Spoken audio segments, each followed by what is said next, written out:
Nice and smooth.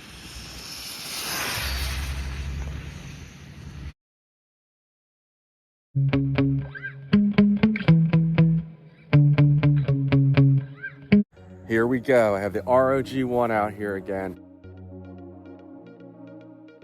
We're gonna be running a 45 tooth pinion gear in here. Last time out, I was running a 41 tooth pinion gear and it went as fast as 71 miles an hour on the stock 3S battery. Still have the stock 45 amp ESC, the stock motor. I have a cooling fan on here. Again, here's our 45 tooth pinion. It's aluminum. I'm a little worried it's gonna shred. I ran a 48 tooth, the same brand and model pinion gear I have here in my juicy truck, and it did not go well. It's stripped on 4S, but I did get a 3S run in, so hopefully I can get some 3S runs in here today. Now I'm gonna start off running 2 stock batteries for this truck in parallel. That should help me get less voltage sag, hopefully a little more speed. I actually asked my viewers how fast he thought the truck would go with this setup and the 45 tooth pinion gear, and here's the results. And I think I agree with you. Most of you said 73. I think 73 to 74 will probably be doable. So yeah, let's go ahead and get this thing buttoned up.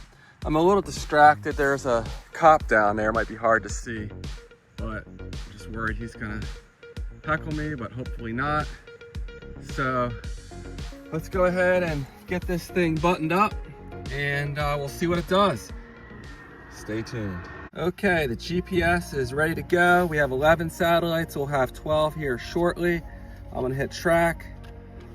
We're reading, start, and let's see what we can do here today. Okay, we're clear. Easing into it.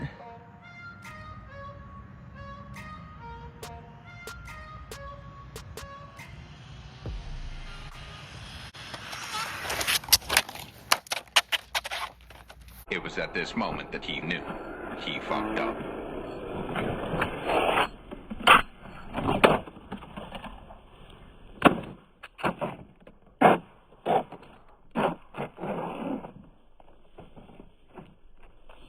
Well, that wasn't good. I hit a rock getting up probably close to 70 miles an hour. Darn. 67, we're still accelerating. Let me get this back together and we'll try it again. I haven't been able to figure out why the ROG1's been so much more twitchy than my WB12. Part of it might be I'm running only 26 millimeter tires on the back here.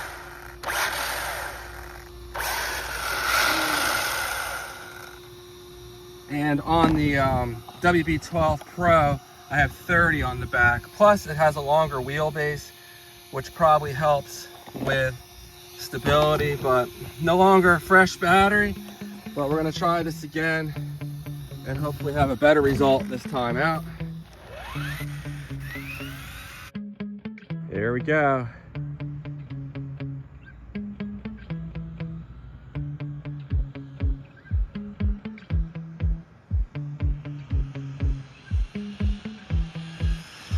Full throttle.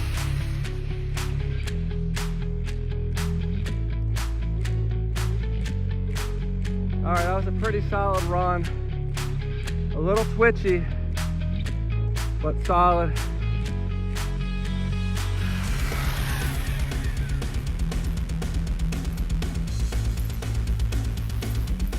Stop, breathe. 75 miles an hour. All right. Damn! There we go. Excellent run. Running those 2 batteries in parallel definitely helped. I'm gonna do one more run here and see if we can back it up with like a 74. Excellent result. Sorry I'm shaking so much. All right, we're zeroed out.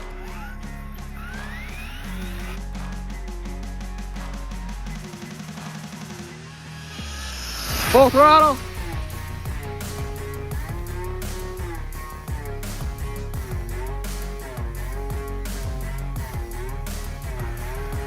So while these stock batteries are very good, nearly as good as some of my high performance batteries, running two of them in parallel showing us that there's significant voltage sag with that 75 mile an hour run. Let's see if we could back that up with a 74. There it is, 74 miles an hour. So awesome stuff there. That 45 amp ESC did great. I almost wonder if I have my stabilization off in the cameras. I mean, I am shaking, but I don't think I was shaking that much. But there we go. Let's see, the motor, I did lose a screw in the crash for the cooling fan, but it's just warm. It's not really hot. It's fine. You can hold my finger on there. Maybe 10 seconds and it starts to hurt almost indefinitely. The pinion gear is still holding together. Why is it shaking so much? But yeah, there we go. Here's my in parallel connector I built the other day. As you can see here, we have the two stock batteries going into the ESC. I have the Rlaarlo battery that came with the truck and one that came with my Juicy truck, which is the same battery, just with a different label on it. So there we go. You can see the 4 wires on both of these here, and impressive stuff. 75 backed up with a 74 mile an hour run. Awesome, very happy with that. I have another battery I'm gonna run by itself, a higher performance one maybe. So we'll see how fast it runs with just one high performance battery, and I'll be back in just a moment. Well, I thought I had an adapter to run these 8mm bullets, but either I forgot it or I'm mistaken and I don't have one. So I'm gonna have to make one up. I guess we'll run these one more time. I wanted to do the drag feature and see how long it's taking it to get up to full speed. Okay, not ideal, but I was able to rig up something with the connectors I had. So 8mm to Dean's to XT60. So we'll lose a little performance with this, but I still want to run it. And we'll do the drag setup and see how long it takes it to get to top speed. All right, we have the Superior 3S 2200 in here. We're gonna run this out. Let's do 2,000 feet just to be safe. We're gonna hit start. We're reading.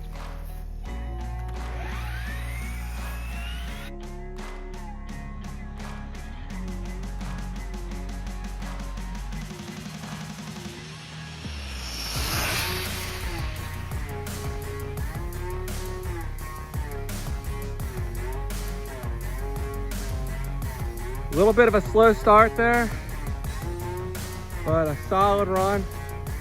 And this RadioLink transmitter, just excellent reception. Let me check real quick the reading here. -67. I think I can go to like negative, I think it's 90 if I remember right, before it's starting to get questionable range. So really good range. We probably ran it, I don't know, 800 feet or more each direction. We'll see in a minute how far we actually went. That was probably a little slower, but hopefully we hit, you know, maybe 73 or 4.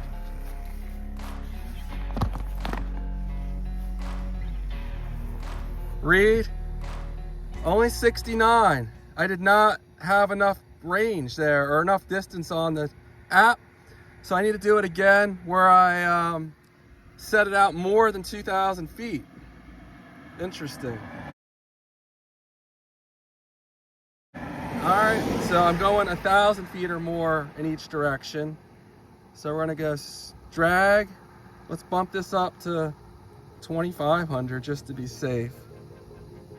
Start. Here we go. Easing into it. Nice and smooth.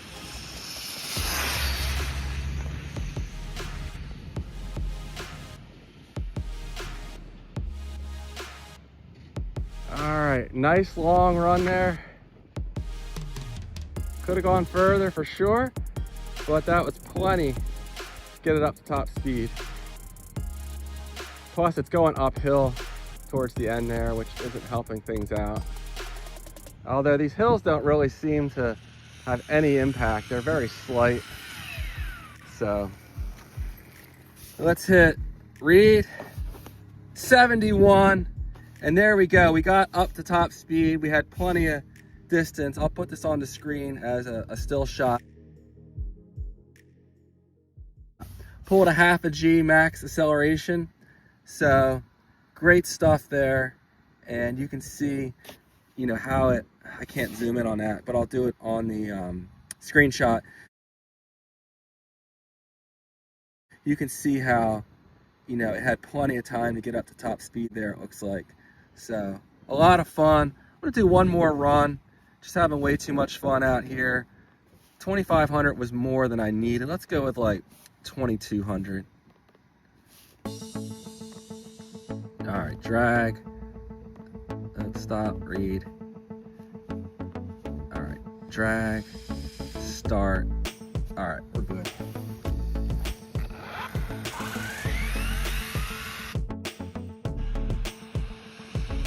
Full throttle. Still twitchy here. Oh shoot. Almost went off the road. Did not reach full throttle there, but that's all right. We'll bring it back the other way just for the hell of it. Almost lost it there. Definitely twitchy. Full throttle. This 45 amp ESC is just ridiculous though. Back-to-back runs here. That actually looks pretty stable. All right. So it seems this 45 amp ESC is perfectly happy as hard as I'm running it, which is crazy.